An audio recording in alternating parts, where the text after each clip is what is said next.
నమస్తే అమ్మ. ఈరోజు నేను జున్ను చేసి చూపిస్తాను. లీటర్ పాలు ఇవి జున్ను పాలు, అర కేజీ బెల్లం ఉండాలి, ఇలాచీ ఒక 2-3 ఉండాలి. ఈ లీటర్ పాలకి అర కేజీ బెల్లం తురుముకొని ఉంచాను. సరిపోకపోతే ఇంకా బెల్లం వేసుకోవచ్చు, అవసరం లేదు. అవసరమైతే వేస్తాను. ఇలాచీ ఇది గుండ చేసి పెట్టుకున్నాను. ఇప్పుడు బెల్లం వేసుకుందాం. బెల్లం కరిగినంత వరకు కాసేపు నానబెట్టిస్తే చాలు, బెల్లం కరిగిపోద్ది. ఎందుకంటే తురుము కదా.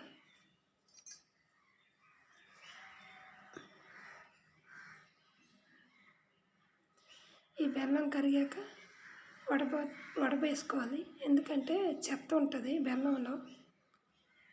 చూడండి ఎంత చెత్త వస్తుంది.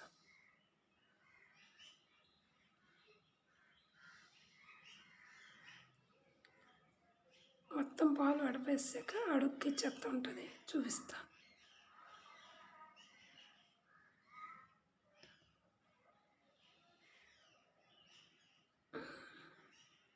చూడండి ఎంత చెత్త ఉంది. అందుకే వడపోసుకోవాలి, లేదంటే ఇసుక నోటికి తగులుతుంది కదా, బాగోదు. ఇలాచీ వేసుకోవాలి. వేసుకున్నాక మూత పెట్టేసి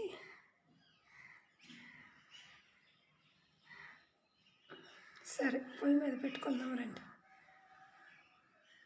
స్టవ్ వెలిగించుకొని దానికన్నా పెద్ద తప్పేలు పెట్టుకొని 1/2 లీటర్ నీళ్ళు పోసుకొని దానిలో ఈ తప్పేలు దించుకోవాలి. అంటే దానికి తగ్గట్టుగా ఉండాలి, ఎత్తు అవ్వకూడదు. సరిపోవాలి. మూత పెట్టేసి కాసేపు ఉడకనివ్వాలి. మూత పెట్టేసి కాసేపు ఉడికాక అదే కుక్కర్లో పెడితే 2 విజిల్తోనే అయిపోద్ది. కానీ కుక్కర్ సరిపోలేదు, మా దగ్గర చిన్న కుక్కర్ ఉంది, అందుకే తప్పేళ్ళు పెట్టాల్సి వచ్చింది. తీసి మూత తీసి మళ్ళీ ఒక 10 నిమిషాలు అయ్యాక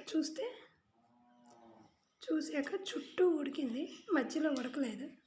మరొక 10 నిమిషాలు ఉంచితే చాలు, చుట్టూ ఉడికిపోయింది.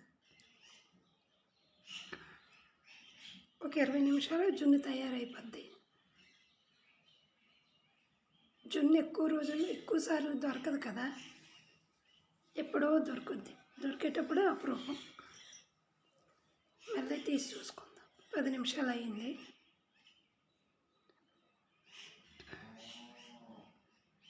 ఇప్పుడు ఉడికిపోయినట్టుంది, చూద్దాం. చేతికి అంటలేదంటే ఉడికింది, మొత్తం ఉడికిపోయింది. స్టవ్ ఆఫ్ చేసుకుందాం.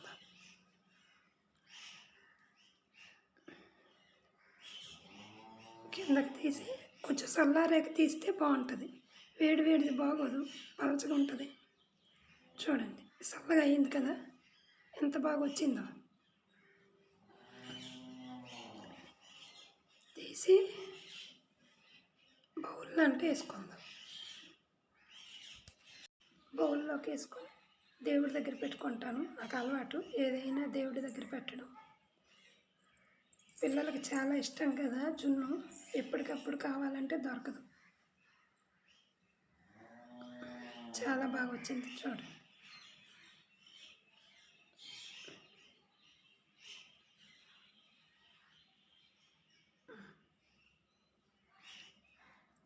బాగుంది,